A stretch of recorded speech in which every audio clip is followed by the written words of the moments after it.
Yeah back to agenda. Ravikiran గారు, good evening. Ravikiran గారు, నా వాయిస్ వినిపిస్తుందా? Right clear sir.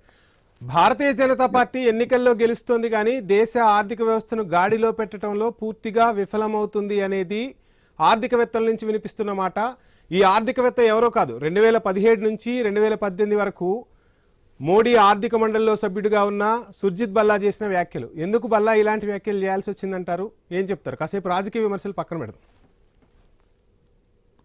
వంశీ గారు, మీకు కొన్ని ప్యానలిస్టులకి వీక్షలు శుభసాయంత్రం అండి. దేశ ఆర్థిక పరిస్థితి 2014 ముందు ఏ రకంగా ఉంది, ఇప్పుడు ఎలా ఉంది? మన్మోహన్ సింగ్ గారి ప్రభుత్వంలో, కాంగ్రెస్ పార్టీ ప్రభుత్వంలో one of the weakest top 5 బలహీనమైనటువంటి ఆర్థిక వ్యవస్థల 5లో భారతదేశం ఒకటిగా ఉంది. అలాగే అప్పుడు ప్రపంచ ఆర్థిక శక్తుల్లో, ప్రపంచ దేశాల్లో భారతదేశ స్థానం 12వ స్థానం. ఈ రోజు భారతదేశ స్థానం ఏంటంటే ఆర్థిక వ్యవస్థలో 4వ అతిపెద్ద ఆర్థిక శక్తి కదా. అలాగే జనాభాతో కూడా కంపేర్ చేయాల్సి ఉంటుంది కదా, అట్లా కూడా చూడాలిగా.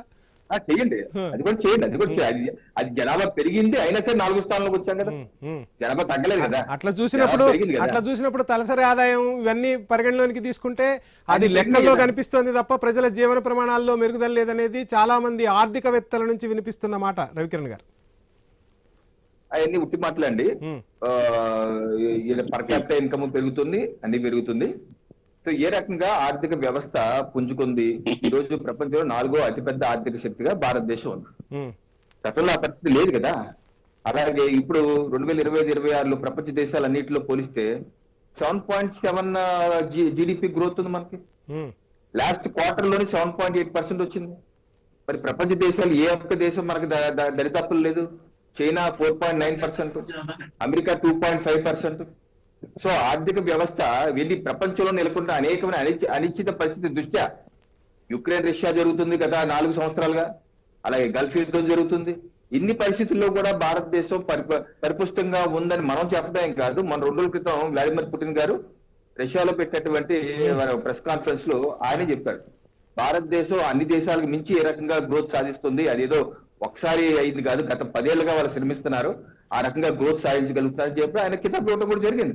ప్రపంచ దేశాలు చూస్తున్నారు ఏ రకంగా. అందుకని ప్రపంచ దేశాలు భారతదేశం వైపు వచ్చి మనతో ఫ్రీ ట్రేడ్ అగ్రిమెంట్లు ఎన్ని చేసుకుంటే, వ్యాపార వాణిజ్యం చేసుకుంటే, పెట్టుబడులు ఎందుకు దేశం నుంచి ఉపసంహరించుకుంటున్నాయి? అనేక పరిస్థితులు ఉంటాయండి. ఎఫ్డిఐ ఇన్వెస్ట్మెంట్స్ అంతర్జాతీయంగా ఉన్న పరిస్థితుల దృష్ట్యా, అనిశ్చిత పరిస్థితి దృష్ట్యా మనొక దేశం కాదు, చాలా దేశాల్లో, జపాన్ లాంటి దేశాల్లో కూడా ఈ పరిస్థితి ఉంది. అయినప్పటికీ ఇప్పుడు 2014 ముందు మన ఎఫ్డిఐ నిల్వలు ఎంత అండి? $300 బిలియన్, $350 బిలియన్. ఇప్పుడు ఎంత ఉందండి? $690 బిలియన్ ఉంది. పెరిగిందా లేదా? సో అనేక పరిస్థితి దృష్ట్యా కూడా మనం ఆ రకమైన గ్రోత్ రేట్ సాధిస్తున్నాం. ఆ రకంగా అలాగే పేదరికం కూడా ఇంత గ్రోత్ రేట్ రవికిరణ్ గారు ఒక చిన్న సబ్మిషన్ మీకు అడ్డం పడే ప్రయత్నం కాదు, ఒక చిన్న సబ్మిషన్. ఇంత గ్రోత్ రేట్ జరుగుతున్నప్పుడు షేక్ బాజీ గారు అడిగిన ప్రశ్నే మీకు గుర్తు చేస్తున్నా. ఇంత దేశ ఆర్థిక వ్యవస్థ పటిష్టంగా ఉన్నప్పుడు ప్రధాని పొదుపు సూత్రాలు పాటించమని చెప్పటం ఏంటి? అందులోనూ 10 సూత్రాలు పాటించమని చెప్పారు. ఎందుకు ఇంత భయపడాల్సి వస్తుంది? ఎందుకు ఈ సూచనలు చేశారు? ఇప్పుడు ప్రపంచ దేశాలు ఇప్పుడున్న పరిస్థితి ఒకసారి చూడాలి. ఏ రకంగా అనేక దేశాలు అతలాకుతలం అయిపోతున్నాయి కదా. అనేక దేశాలు కనీసం పెట్రోల్, డీజిల్ కూడా దొరకని పరిస్థితి. ఆయా అమెరికా లాంటి దేశంలో కూడా గత 3 మాసాలుగా పెట్రోల్, డీజిల్ రేట్లు కూడా 50%, 60% పెరిగిపోయింది. చాలా దేశాలు 40%, 50% పెరిగిపోయింది. సో ఇటువంటి అనిశ్చిత పరిస్థితి దృష్ట్యా, ఈ యుద్ధం ఎప్పుడు వరకు వెళ్తే దృష్ట్యా మనం ముందు ఇప్పుడు బానే ఉన్నాం. మనకి నిల్వలు ఉన్నాయి, 60 రోజుల పాటు నిల్వలు ఉన్నాయి, పెట్రోల్, డీజిల్ నిల్వలు ఉన్నాయి. అలాగే విదేశీ మారకం కూడా వస్తుంది. అయితే ఉన్న ఆర్థిక పరిస్థితి, ఉన్న ప్రపంచం ఉన్న పరిస్థితి దృష్ట్యా కొన్ని పొదుపు సూత్రాలు పాటించమన్నారు. గతంలో మన్మోహన్ సింగ్ గారు ప్రభుత్వం చెప్పలేదా అండి? మీరు వాడద్దు, తగ్గించండి, మీకు కొంత బంగారం కొనద్దు అని చెప్పలేదండి? చిదంబరం గారు చెప్పలేదా? మన్మోహన్ సింగ్ గారు చెప్పలేదా? వాళ్ళ ప్రభుత్వంలో, వాళ్ళు కాంగ్రెస్ ప్రభుత్వంలో, ఇందిరాగాంధీ ప్రభుత్వంలోనే గోల్డ్ యాక్ట్ తీసుకొచ్చారు. Gold act 1968. గోల్డ్ కొనుగోలు మీద ఆంక్షలు పెట్టారు. ఇంతుంటే అంతకన్నా దాడితే కేసులు పెట్టి జైల్లో పెట్టారు. లక్షలాది మంది కాంగ్రెస్ పార్టీ జైల్లో పెట్టిన చరిత్ర ఉంది. చాలా ఏం చేయట్లేదు. ఇప్పుడు కొన్ని సూచనలు మాత్రం చేస్తున్నారు. పొదుపు సూచనలు చేసి ఈ సూచనలు పాటించమన్నారు. అది రాహుల్ గాంధీ గారు ఏమంటారు? రాహుల్ గాంధీ గారు ఏమంటున్నారు, ఆయన కూడా ఏమన్నా పొదుపు సూత్రాలు చెప్పి ఓకే ప్రపంచం ఈ పరిస్థితి ఉంది కూడా మనకు కూడా ఆర్థిక సునామీ రావచ్చు, అందుకని మనం కూడా ఒక ప్రతిపక్ష నాయకుడిగా ఇండి కూటమి పాలిస్తున్న రాష్ట్రాలకి, కాంగ్రెస్ పార్టీ పాలిస్తున్న రాష్ట్రాలకు కూడా ఆయనకి అప్పీల్ చేసి మనం కూడా జాగ్రత్తగా ఉండాలని అప్పీల్ చేశారంటే చేయలేదు. చేయకుండా ఆయన చెప్తున్నారు ఆర్థిక సునామీ వస్తాయి, ప్రభుత్వం కూలిపోతుంది, ప్రభుత్వం పడిపోతా అంటే ఆర్థికమైన ఇబ్బందులు వస్తే ప్రభుత్వం పడిపోతా. మరి మన్మోహన్ సింగ్ గారి ప్రభుత్వంలో ఆర్థిక ఇబ్బందులు వచ్చాయి కదా, Yeah. అప్పుడు ఎందుకు పడిపోలేదు?